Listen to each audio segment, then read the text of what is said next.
Besides discussing the video's proposed topic, I must inform you that I won't be objective today.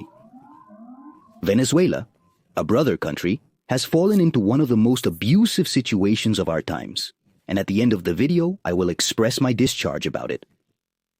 However, as this channel focuses more on geopolitics than on internal politics, we will analyze how Venezuela has become one of the many fronts of the current new Cold War, reflected in the reactions of different countries around the world.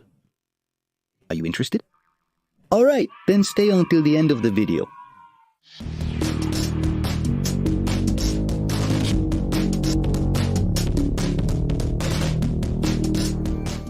First, a bit of context. This Sunday, the 28th of July, the presidential elections were held in Venezuela. Despite the exit polls showing a wide lead for Edmundo Gonzalez, the candidate of the opposition led by Maria Corina Machado, the first official count indicated that Nicolás Maduro had won the elections with 51%. This generated various reactions at the international level, and if you are a politics enthusiast, I anticipate that you will not be surprised by anything. Let's start with the countries that have officially recognized Maduro's election. Russia, for example, has remembered Maduro, and he will always be welcome in their territory, highlighting that Chavismo was one of the few governments to recognize the independence of Donbass. China also rushed to congratulate Maduro, as it is their main trading partner in both imports and exports. Iran also congratulated Maduro on his re-election, since the Venezuelan dictator has criticized their common enemy, Israel, although sometimes with egregious historical errors. Jesus was a Palestinian child, a young man, Palestinian, and when he was crucified, unjustly condemned by the Spanish Empire. We cannot fail to mention Castro's Cuba, the main regional ally of Chavismo from its beginnings. In the region, Ortega's Nicaragua, aligned with these dictatorships, as well as Bolivia and Honduras, have also recognized Maduro's alleged victory. As for the countries that have not recognized the result, let's start with the United States, whose head of diplomacy has requested a detailed vote count. After all, relations between both countries have never been fully restored. The European Union has demanded something similar, while Spain has declared that it does not recognize the election result. Several other countries in the region have also spoken out about it, including Chilean President Gabriel Boric, being one of the first to do so. On his X account, Boric stated that the results are hard to believe.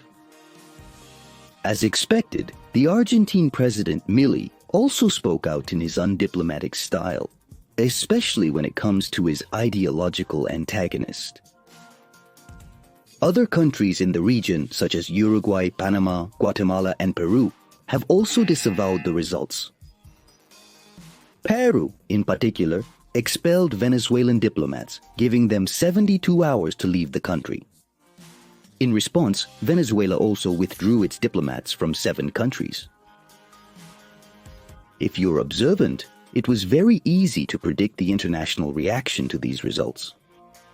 The obvious geopolitical alignment of the Chavista regime shows us that Venezuela is one of the many focal points of polarization in the present geopolitical scenario.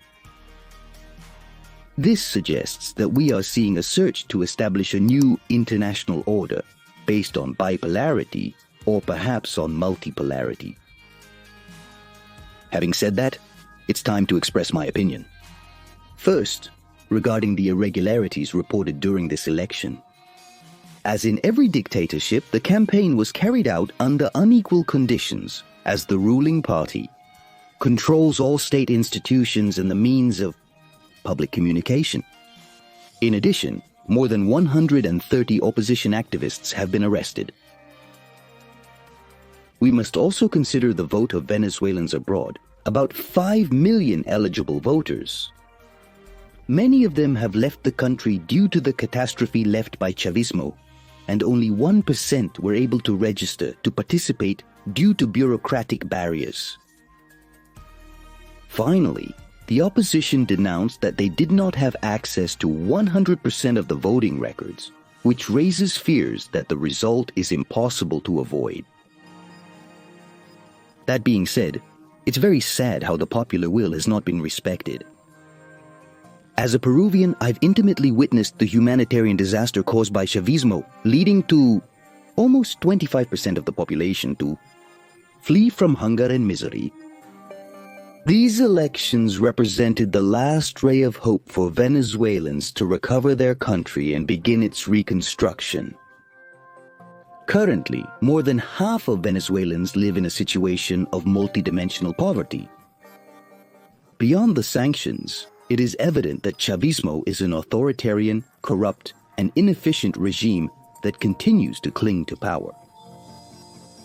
Since everything has a limit, we cannot rule out that the patience of the average Venezuelan will soon run out, which could trigger an outbreak of violence amid the already existing protests. From El Mapa de Sebas, we voice with strength and clarity. Stay strong, Venezuela! Don't forget to leave your comment and subscribe to the channel.